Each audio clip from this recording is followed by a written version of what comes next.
You have been holding a funeral for something that ended. Not literally, not with ceremony or acknowledged grief that the people around you could see and respond to appropriately, but internally, in the quiet space where you process what has actually happened to you. You have been in mourning for a version of your life that existed before the ending, for the specific shape of things as they were before they changed, for a chapter that closed in a way that did not give you sufficient time to prepare for the closing, or that closed so finally that no amount of preparation would have made it feel less sudden. And mourning is not wrong. I want to be clear about that before anything else. Grief over what was real and what has genuinely ended is not a spiritual failure or evidence of insufficient faith or a sign that you need to simply move on faster. Some things deserve to be grieved. Some endings carry a weight that takes real time to process fully. The grief is appropriate.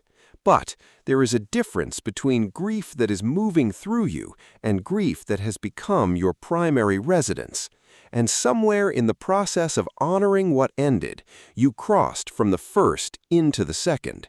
The mourning that was supposed to be a passage has become a place where you are spending more time than the ending was ever meant to require of you. And the longer you stay in that place, the more the grief is costing you something it was never designed to take, which is your capacity to be fully present for what is coming. Stay with me until the end, because what I am going to share about why what is coming has no comparison to what came before, and what it is going to take from you to actually receive it, is the most important part of this message.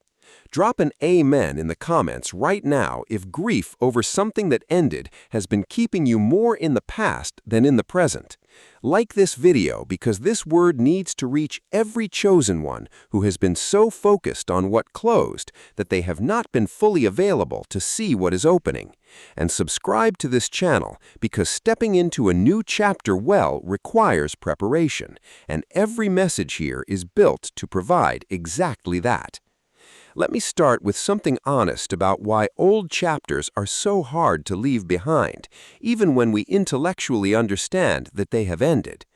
Old chapters are familiar, and familiarity, even when what is familiar was painful or limiting, or clearly not where you were supposed to stay permanently, carries a specific kind of comfort that the unknown future cannot offer.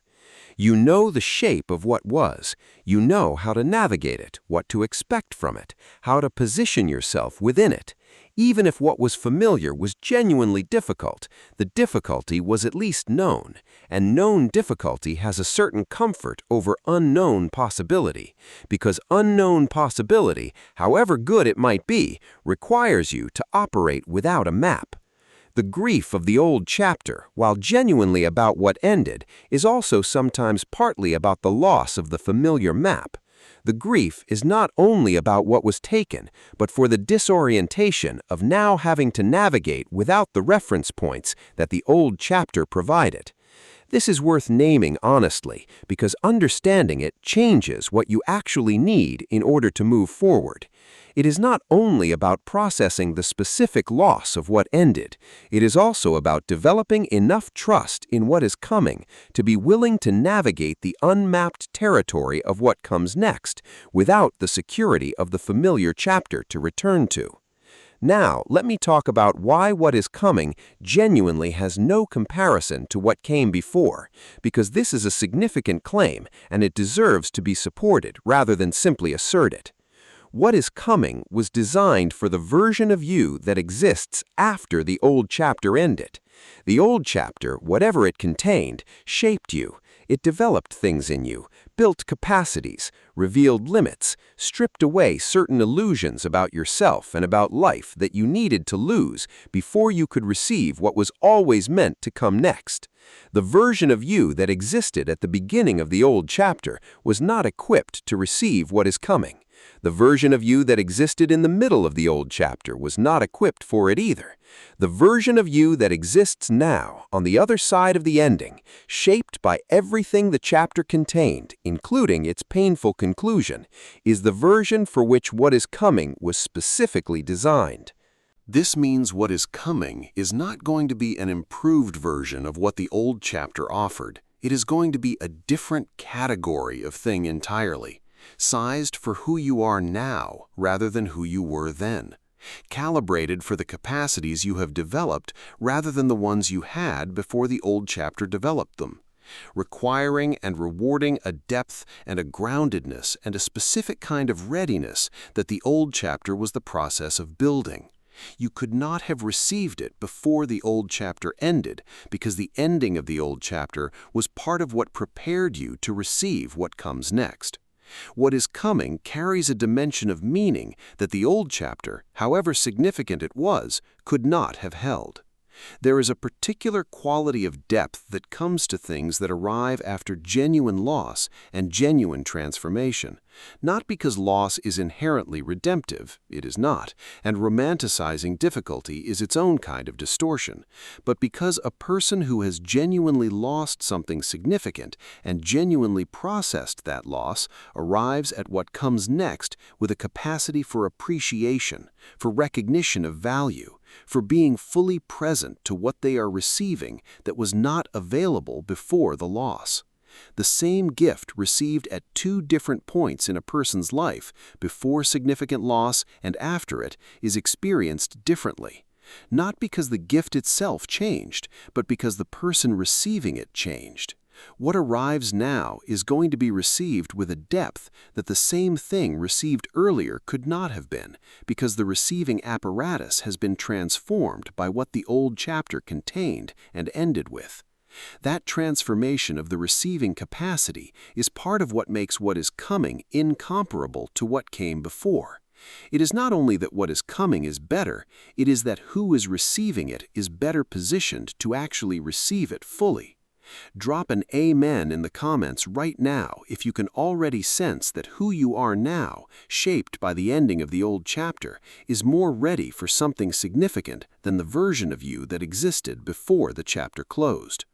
Now I want to speak directly to the mourning, because I think it needs to be addressed specifically and honestly rather than simply encouraged to stop. Not all mourning of old chapters is the same, and the path forward is not identical for everyone.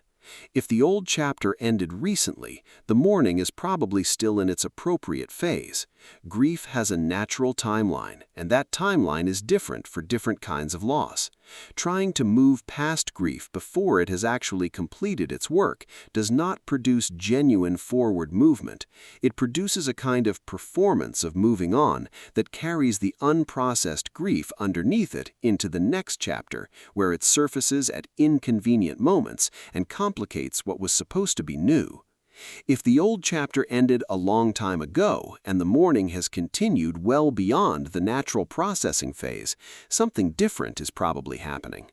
The grief may have become a way of maintaining connection to what ended, a way of honoring it by continuing to feel its weight, a way of protecting yourself from the vulnerability of fully committing to what comes next.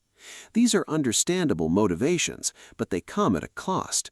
And the cost is your full presence in the present moment and your full availability for what is waiting to arrive. The question worth sitting with, honestly, is which of these descriptions is closer to your actual situation: grief that still has legitimate work to do, or grief that has completed its work but that has been held onto for other reasons. Here is what releasing the old chapter actually requires, because it is more specific than simply deciding to move on. It requires acknowledging what the old chapter actually gave you, not just what it cost you. One of the reasons old chapters are hard to fully release is that releasing them can feel like minimizing their significance, like saying that what they contained did not matter enough to deserve extended mourning. But genuine release is not minimization, it is full acknowledgement of what the chapter contained, what it gave, what it cost, what it built in you, and then a conscious decision to carry those gifts forward without requiring the chapter itself to remain open in order for the gifts to stay real. You can honor what the old chapter gave you by using it fully in the new one, rather than by staying in mourning for the chapter itself. It requires making an actual decision rather than waiting to feel ready. The readiness to move into a new chapter is almost never felt before the decision to move into it is made. It tends to be felt after the decision, as a result of beginning to actually engage with what comes next. Waiting to feel ready before deciding to move forward is often the mechanism by which forward movement gets indefinitely delayed. The decision comes first. The feeling of readiness tends to follow. Father, I come before you on behalf of every chosen one who has been mourning an old chapter longer than the mourning was designed to require of them. I thank you for the grief that honored what was real and what genuinely ended. I thank you for the work the grieving did, the processing it enabled, the things it revealed about what the old chapter actually meant. I pray for the genuine completion of that grief work and for the readiness to make the decision to move into what comes next, without waiting for a feeling of readiness that is unlikely to precede the decision itself. I pray for the capacity to honor the old chapter by carrying its gifts forward rather than staying in the ending while what comes next waits for you to arrive. What God is writing next has no comparison to what came before, not an improved version of the old chapter, a different category entirely, sized for who you are now, calibrated for what the old chapter built in you, requiring and rewarding a depth of readiness that simply was not available before everything the old chapter contained. The new chapter is waiting for you to turn the page.